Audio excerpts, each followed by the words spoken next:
Hi everyone, as you've probably seen from the first part, the UK has now been put down into full lockdown, so that means no golf, so no going to driving ranges, golf courses, etc. So I thought, why not just post a video about what's in my bag to begin with. I'll go through each club, roughly how much they cost, and also the longevity of it, so if I will continue keeping it into 2021. Obviously at the moment I spend quite a lot on golf clubs, so those golf clubs are really expensive. So I guess we'll just let's start at the top of the bag. So as you can see, first, the driver I have is a Ping G410.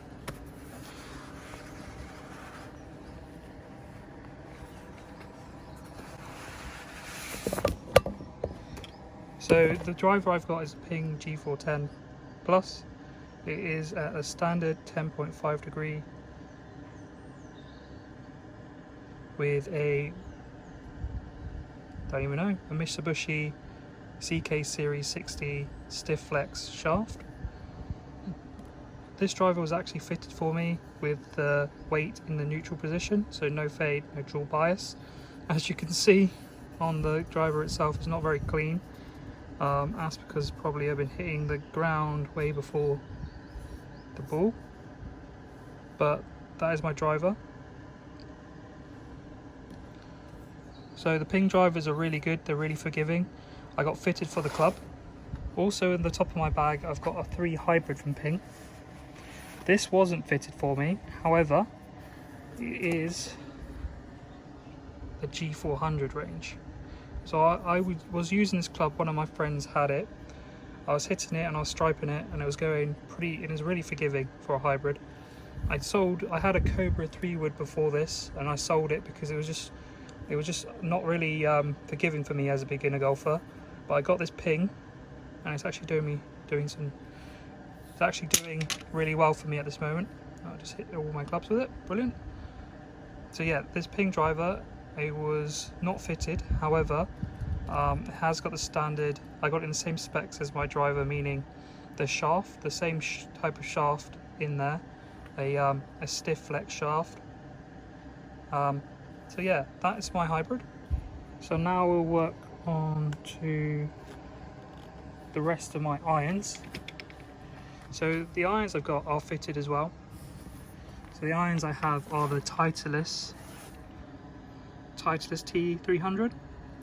So I had this fitted before the second lockdown happened in the UK, so about in October time. So what I went is I had the TaylorMade M6s. So those were the Clarity Pack most forgiving irons that last year that came out for TaylorMade. However, I decided I wanted to have a bit of a change because it didn't sit right with me, those clubs, because those clubs were bought off the shelf. So they weren't, I guess, the best specs for me. However, as a beginner golfer, that could just be down to my my ability at golf. However, I have when I was getting fitted for this, I went to American Golf, and American Golf had a professional PGA fitter, and we went through all the clubs. We went through the TaylorMade, we went for the P770s, we also looked at the Ping Blueprint i500 irons. We also looked at Mizuno, Srixon, and also obviously the TaylorMade. Sorry, the Titleist, that is. We also looked at the Titleist. So the most, I guess, forgiving irons, but how the best performing irons was the Titleist. And going into that fitting, I didn't think Titleist irons were the perfect fit for me, because normally, traditionally, Titleist irons are for the professional top handicap golfers. Seeing as I don't have a handicap and I play casual golf, I was shocked to see that I was fitted for these clubs. However, these clubs are really beautiful, as you can see. So that's the 5 and 6 irons, and then the 8 iron to the 9 and the pitching wedge. They're just really, really, really lovely. Also as well, the irons post really good distance and also a lot of forgiveness, especially a lot of shots that as a beginner golfer you hit out of the toe or out of the hosel. They still give both forgiveness in the performance of the club, which I find really nice. just take one of them out. Take the 6 iron. So the standard grip you get with a Titleist club, and also the shaft. So funny enough, the shafts in this golf club are actually a regular flex compared to the driver, which is a stiff flex.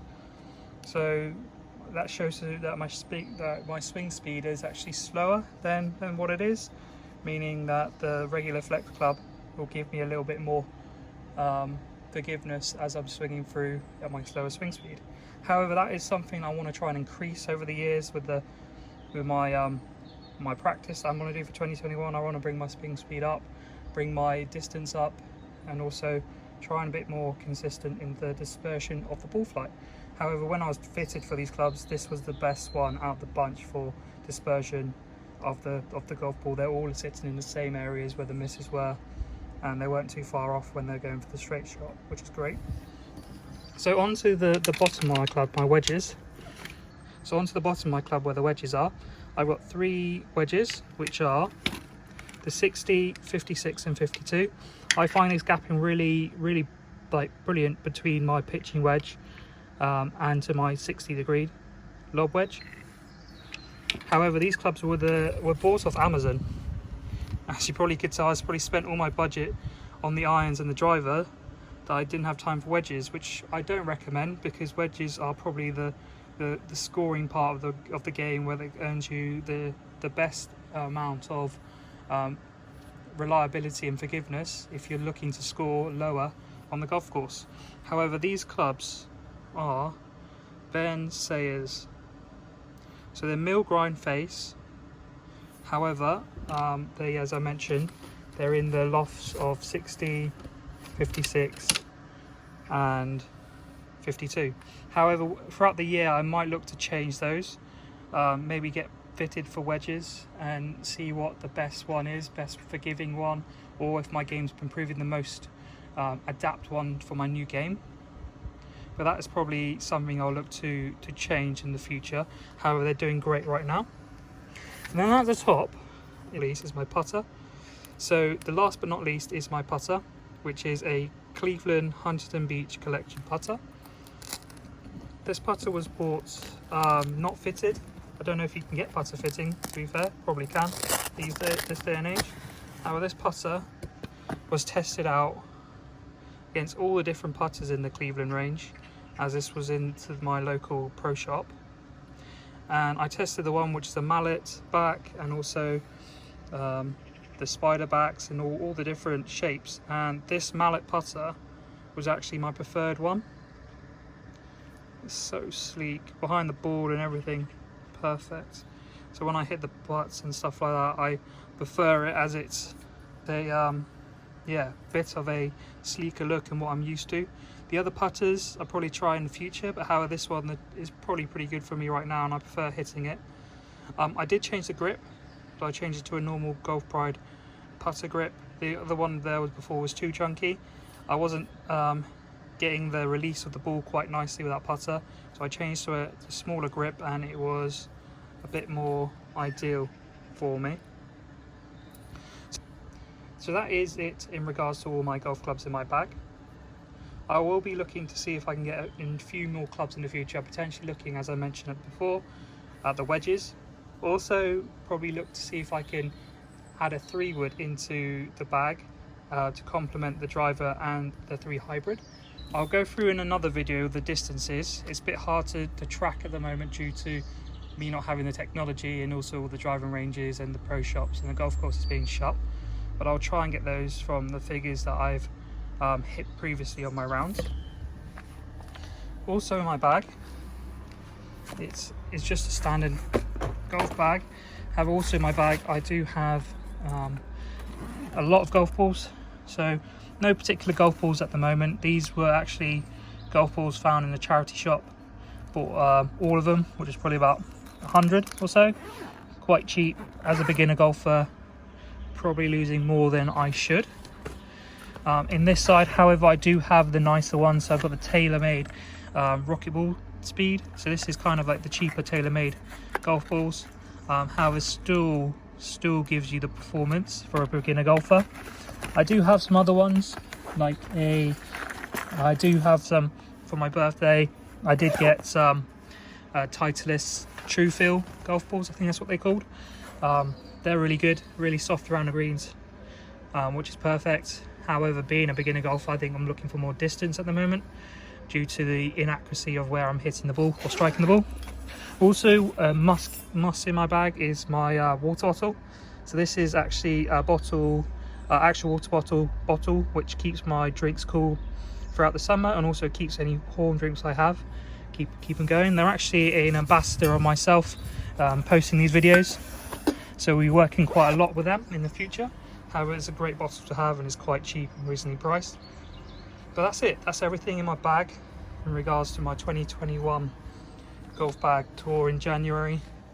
As I said at the beginning, now we're in lockdown, I guess 3.0 as they call it in the UK.